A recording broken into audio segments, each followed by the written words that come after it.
Difficile d'imaginer sous les traits parfaits de cette architecture le quotidien pénible de ses ouvriers. La loi Chapelier interdit la grève, la manifestation, la réunion de plus de 4 personnes du même métier dans une même pièce. La loi prévoit même d'emprisonner pendant 3 ans ferme les meneurs d'une réunion visant à discuter d'une augmentation de salaire. La Saline Royale peut sembler surdimensionnée, surtout si l'on ne prend pas en compte qu'elle incarnait la base d'un projet plus grand pour l'architecte, celui précisément de la ville de Chaux. La manufacture de sel a-t-elle finalement bien fonctionné ? Sous Louis XVI, la production dépassait péniblement la moitié de l'objectif prévu. En réalité, la saline a enchaîné les malchances. Elle a été encadrée par un pouvoir et un système qui s'écrouleront une dizaine d'années après la construction du site. En effet, le 14 juillet 1789 survient la Révolution. La monarchie de droit divin s'effondre. Le peuple réclame une constitution. L'avenir de la saline, usine d'Ancien Régime, demeure alors incertain.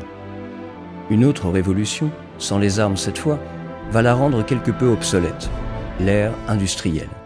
L'amélioration des forages et de la prospection minière au XIXe siècle vont permettre l'extraction de saumures de plus en plus salées, ce qui va rendre cette manufacture de traitement de petites eaux totalement obsolète.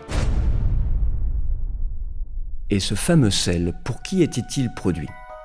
La moitié était envoyée au grenier de Grès en Haute-Saône et l'autre partait à Genève.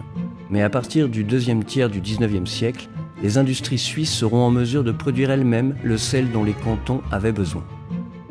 Les Suisses deviendront autonomes en sel à partir de 1837, date d'implantation d'une saline proche de Bâle.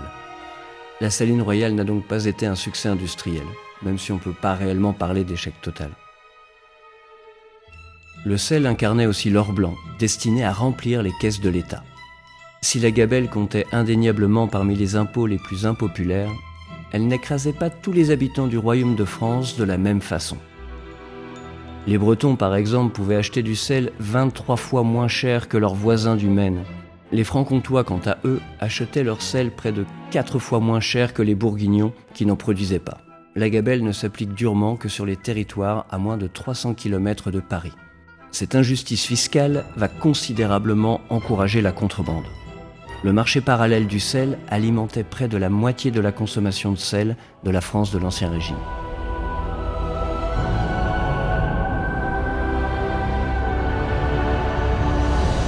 Au-delà d'une manufacture de sel, au travail difficile, critiquée pour sa productivité et détonnante pour son architecture, la Saline Royale semble transcender les époques pour illustrer en filigrane une forme d'ébauche de nos sociétés modernes.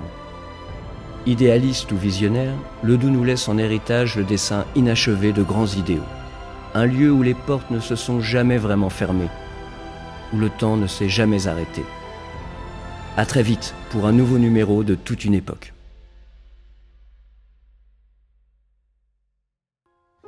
I'm trying to hold my breath. Let it stay this way. Can't let this moment end. You set off a dream